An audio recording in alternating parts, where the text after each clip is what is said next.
Hey there! So today we have another review. This will be a courtesy of Noah. Thank you so much. You know what? This is actually pretty hard to read. I mean, it is legible-ish, but what can you do when you do white and silver, white label? So yeah, you can barely see the Treehouse logo, but you can see the Fern logo. So this is their take on, generally, yeah, I think it's their take on hazy IPAs.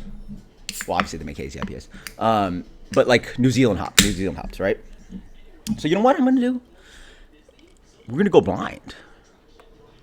Usually I give you guys an ABV, what hops, and I try to read descriptors. Let's try blind today. Let's just dig into the beer, review it, and then see how we compare and contrast full blind. Well, not full blind. I obviously know this is Treehouse White Fern. Beer comes in a like old color, murky murk, full on opaque, slightly off-white, fluffy white head.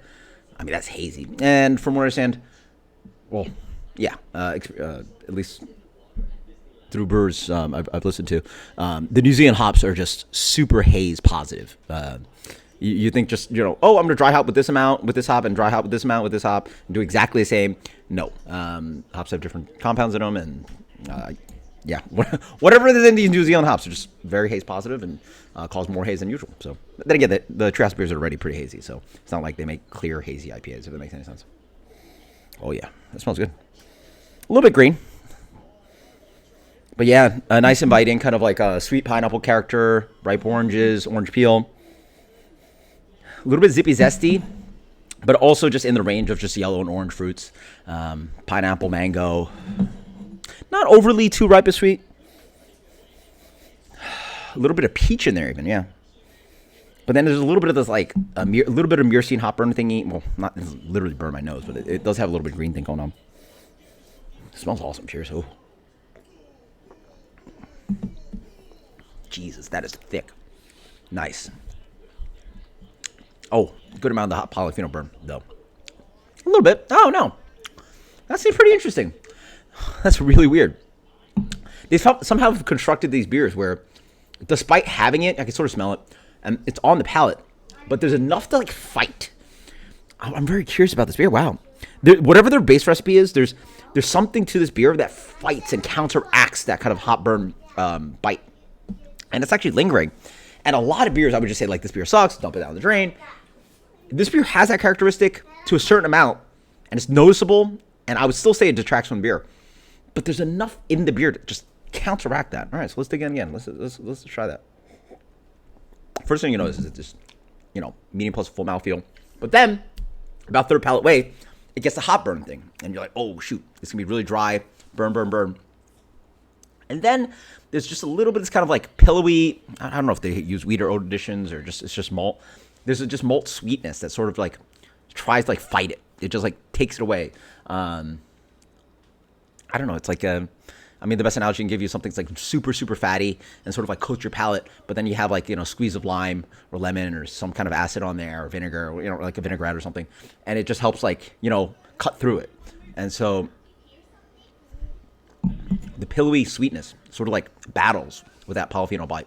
Hop flavor wise, up front is pretty good, but then just mid palate, as I wait more, it gets a little bit aspiriny and quite burny. Boy, this guy burns. It's not even that fresh. Oh no, oh, that's the problem. I should have waited on this. This was canned about, no, actually not that. Well, yeah, I probably could have waited more. I didn't look at the bottom of the can. I just, Noah gave it to me. I was like, all right, I'm going to review it. This is about 5, 6. Oh, less than 2 weeks fresh. Less than 2 weeks fresh, which is fine. You think a week or two would help? Not really. I would have given this guy easily another like 2-3 weeks. The hot burn is quite intense, and obviously when that happens, it detracts from hot flavor up front. Sweet peaches, just like that, just like the nose, pineapple, orange peel. But then it gets very pithy. It transitions from oil into like the pithy bitterness. But that really rounded mouthfeel sweetness really fights it from being undrinkable. So I'm going to finish it, but it is very hot burny. A lot of words, the things they say. I mean, like, you guys are like, what kind of weird words can they say? As the ground sags beneath us, a sudden translucence flickers ahead, spectral hands saluting the night in silent rows. It's like literature instead of actual like beer information. Okay, there you go. Next paragraph. Boom. Favorite New Zealand hops. Tropical notes. Peacherine. That's what's in here. Peacherine. There you go. Soft Saturn peaches. I got peaches on here. Motueka. White grape and guava juice. Not too much white grape. I'll give you the tropical guava juice kind of thing going on.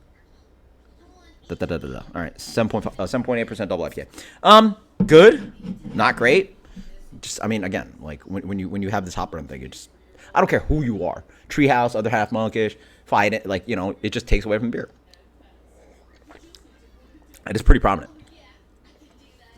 So if you have the end of September batch of White Fern, please give it a little bit of time. Ooh, it's very hot burning. Honestly, I'm gonna try to be objective because I love Treehouse, or yeah, and I you know, I'm gonna be, you know, but I'm gonna try to be objective and give it a fair rating. And honestly, okay, let me think about this. First off, would I drink this if it wasn't Treehouse? Because I'm gonna finish it. But you know me, I've reviewed a fair enough amount of hazy double IPAs that I've like poured out because of this.